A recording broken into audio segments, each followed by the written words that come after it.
Idenya simple sih. Saya kan main musik ya. Jadi pinginnya kalau saya punya lagu atau pingin bikin sesuatu itu bisa saya dokumentasikan aja. Sebenarnya idenya cuma sesimpel itu. Sudah kadang saya bikin musik sudah nggak dengan bantuan orang lain, sudah saya isi sendiri. Misal keyboardnya, drumnya saya bikin sendiri, bassnya saya mainkan sendiri, gitarnya cuman tinggal take vokalnya aja.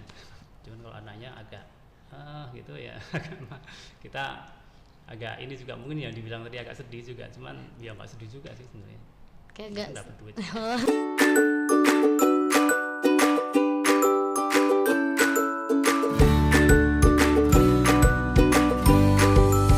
Halo guys, kembali lagi di Platinum Music Studio Podcast dengan password Music.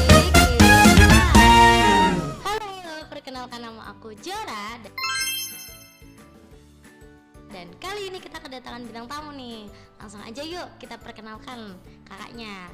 Halo kak. Halo. Nama kakaknya siapa nih? Nama saya Yin. Oke, berarti aku manggilnya Kak Yin aja ya. Yin boleh. Oke, Kak Yin ini kira-kira asli mana sih kak? Aslinya Jawa Tengah. Oh, Jawa Tengah. Sekarang sebagai apa nih di Surabaya? Berprofesi sebagai apa? Kegiatan saya lebih banyak mengajar sih. Oke, mengajar musik ya. Mengajar musik. Produksi musik juga, pembuatan musik ya. Oke, kakak ngajar musik itu les privat atau bagaimana tuh kak? Kalau sekarang lebih banyak les privat sih. Oke. Kalau yang kemarin sempat bantu sekolah musik, kursusan musik kayak gitu, sama pegang ekskul di beberapa sekolah. Cuman kalau sekarang ya masih ada sih ekskul, cuman lebih banyak privat. Lebih banyak privat. Oke, kak kira-kira udah dari kapan sih ngajar musik tuh? Ngajar musik udah dari lama banget Kak Jura. Oke.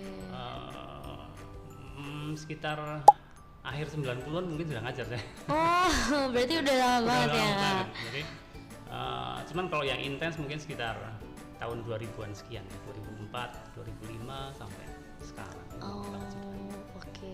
Ngajar ya. Terus kalau tadi kakaknya dengar-dengar kakaknya tadi produksi musik juga. Produksi musik. Itu produksi musiknya dari kapan sih kak? Produksi musik sudah lumayan lama juga sih, dari awal 2000-an juga dulu, sekitar 2005 mungkin 2006. Oke. Digital musik ya, jadi udah era yang digital. Oke.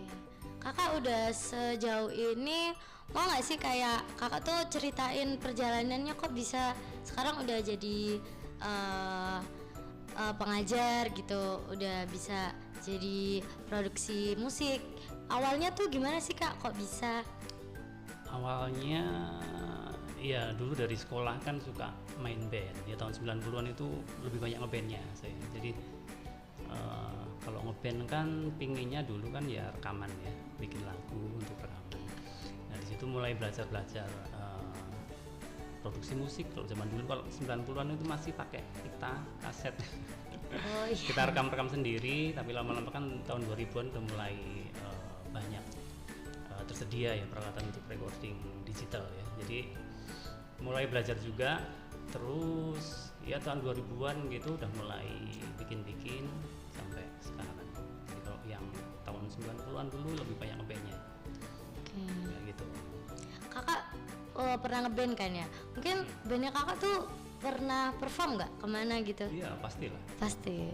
Cuma dulu di Jawa Tengah ya, kan saya pindah Surabaya baru tahun 2011 ya. 2011. Jadi awal berkarir kakak ada di Jawa Tengah ya kak? Tengah ya, di Jogja dan Magelang. Saya sendiri aslinya Magelang. Ngajar di sana juga mungkin sekitar tahun 2000-an itu ya, ngajar di Jawa Tengah masih ya. Oke, sekarang ngajarnya di Surabaya. Kalau les privat gitu kakak biasanya terima dari anak-anak dari umur berapa tuh kak? yang kecil mungkin lihat anaknya juga sih Kak. Kadang kalau tangannya udah bisa ya. Cuman biasanya sih sekitar anak kalau SD sekitar kelas 4 mungkin. Sempat Kalau mungkin. terlalu kecil kayaknya agak susah, gitar itu kan nggak kayak keyboard mungkin ya. Oke. Tangannya harus ini mencet senar itu mungkin kadang kalau terlalu kecil agak susah memang. Oke, kakak kan guru les privat ya? Iya. Guru les privat belajar gitar aja atau ada alat musik lain kak? Kalau saya ngajarnya ini sebenarnya ya seputar gitar aja sih, gitar akustik, elektrik, bass, ya. Itu aja sih, nggak ke instrumen yang lain. Walaupun saya kalau misal bikin musik ya pakai instrumen yang lain juga, keyboard dan segala macam. Cuman kalau untuk ngajarnya cuman elektrik ya, lebih banyak di elektrik, akustik dan mungkin bass. Bass juga ya kak. Oke, dulu kakak ngeband tuh pegang instrumen apa sih kak? Dari dulu Gitar juga. Kalau zaman dulu mungkin sempat vokal juga sambil gitar, cuman nggak terlalu, lebih ke gitar ya. Oh, oke. Berarti dari awal perjalanan kakak tuh pertama dari ngeband ya kak? Iya, dari ngeband terus produksi musik. Jadi produksi musik dulu atau ngajar dulu nih? Oh, ngajar dulu. Jadi mungkin akhir 90-an ya, 99, 98 gitu agak lupa. Itu udah mulai ngajar. Cuman yang agak serius ngajarnya mungkin sekitar 2000 sekian lah ya. 2004, 2005. Oke. Hampir bersamaan sama mulai belajar digital recording ya. Begitu. Lagi awal mulai banyak peralatan, mulai banyak software baru muncul ya. Jadi masih sesuatu yang baru waktu itu. Oke. Kakak pernah punya pengalaman waktu mengajar yang sedih atau waktu ngajar waktu seneng gitu? Ada nggak sih kak? Boleh dong di-spill gitu, diceritain. Sebenarnya kalau pengalaman mengajar ya pada dasarnya memang suka ngajar sih. Suka ngajar. Cuman kalau sedih apa ya? Enggak ini juga ya. Mungkin lebih ke kalau anaknya belajarnya rajin ya, terus semangat, excited gitu. Kita senang belajar ya kan, kita ikut senang juga. Cuman kalau anaknya agak gitu ya kita agak ini juga mungkin yang dibilang tadi agak sedih juga, cuman ya nggak sedih juga sih sebenarnya. Kayak enggak. Dapat duit. Oke. Kalau pengalamannya kakak jadi produksi film nih, pengalaman kakak. Iya, waktu ngeproduksi film gitu. Sorry kak.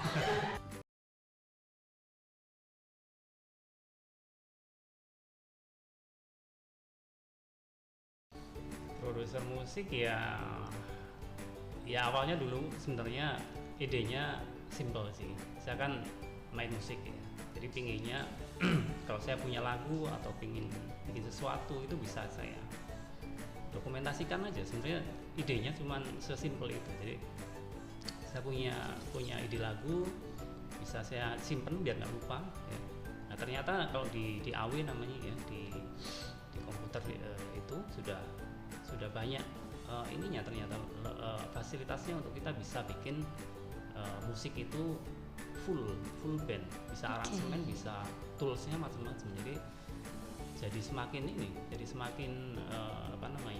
semakin dalam lagi di production ini. Akhirnya sudah kadang saya bikin musik sudah nggak dengan bantuan orang lain, sudah saya isi sendiri, misal keyboardnya, drumnya saya bikin sendiri, bassnya sama mainkan sendiri, gitarnya. Cuman tinggal take vokalnya aja. Take vokalnya yang tinggal penyanyinya ngisi. Terus nanti ada proses namanya itu editing, ada namanya mixing ya kalau di production, ada namanya mastering. Nah kalau udah mastering udah siap, kira-kira udah siap di rilis ya. Oke, berarti itu kakak melakukan semuanya mandiri ya kak? Sendiri. Oke, Sekarang sendiri. kan ya era digital gini kan memang memungkinkan ya. Oke. Di era sekarang jadi lebih mudah kan? Udah lebih murah ya kan. Kalau kita bayangin dulu zaman tape ya itu mahal banget. seluruh peralatannya ya kan. Kalau kita misal mau bikin track drum ya kita harus take drum dengan drum beneran, dengan miking, dengan peralatan yang mahal ya kan. Prosesnya juga waktunya pasti panjang. Kalau sekarang cuma butuh ada namanya keyboard controller, kita bisa kontrol semua softwarenya dari keyboard tadi dengan voice apapun ya, gitar, drum, synth, apapun. Oke. Untuk rencananya Kak Yin tadi, untuk rencananya Kak Yin ke depannya tuh gimana nih Kak? Punya rencana ke depannya apa nih? Rencana ke depan ya masih tetap di musik pasti ya. Mungkin lebih banyak produksi untuk proyek-proyek sendiri aja. Jadi kan kemarin kan banyak proyek untuk orang lain ya. Jadi sebenarnya kepikiran untuk banyak proyek sendiri. Ya, mungkin mulai tahun ini atau tahun depan mulai bikin proyek untuk saya sendiri. Saya sendiri kan pemain gitar ya. Saya pengen bikin album gitar mungkin atau lagu-lagu yang saya simpen tapi belum saya rilis gitu.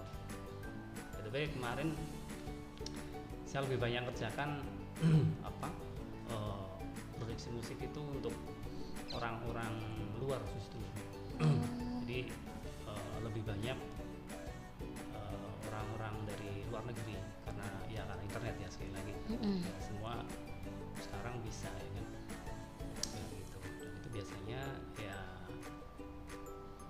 pembuatan musik yang apa namanya? Yang lepas sebenarnya. Jadi saya kayak jual putus ya. Jadi setelah saya selesai dengan proyek itu ya saya sudah tidak ke depan sudah tidak ada hubungannya dengan proyek yang saya buat. Jadi sudah nggak ada lagi saya dapat bagian dari proyek itu. Biasanya itu seperti itu. Jadi ya putus. Oke. Setelah perjalanan kakak yang sejauh ini, menurut Kak Yin tadi musik tuh apa sih Kak? Musik bagi Kak Yin tuh apa sih arti musik buat Kak Yin nih? Ya hidup saya selama dari muda ya, dari remaja gitu memang sudah di musik sih, dari musik dari awal band, bahkan dulu bisa dibilang sekolah saya nggak terlalu niat ya karena kebanyakan ngeband. Bukan untuk dicontoh, cuman itu pengalaman saya dulu. Jadi setelah itu ya sudah, saya hidup, saya dapat uang selama ini ya dari musik. Jadi ya musik is life ya. Oh benar ya, berarti musik is life ya guys. Oke. Kak Yin punya sosmed nggak sih Kak? Ada, sebenarnya nggak terlalu aktif sih, cuman ada. Boleh kalau mau di follow. Boleh di spill dong Kak. IG ya, IG-nya YNYMMSC. Yin Yeremia musik sebenarnya, tapi saya singkat YNYMMSC. Mungkin bisa ditampilkan nanti ya. Iya. Dieditkannya. Oke, semoga harapan Kak Yin kedepannya akan terpenuhi ya Kak di tahun ini. Semoga lebih berkembang lagi ke depannya. Terima kasih udah mau ngobrol banyak untuk waktu. Makasih udah meluangkan waktu untuk podcast ini. Semoga apa yang diharapkan sama Kak Yin terwujudkan ke depannya. Oke guys, jangan lupa like, comment, and subscribe biar kalian gak ketinggalan video kita di selanjutnya. Bye bye.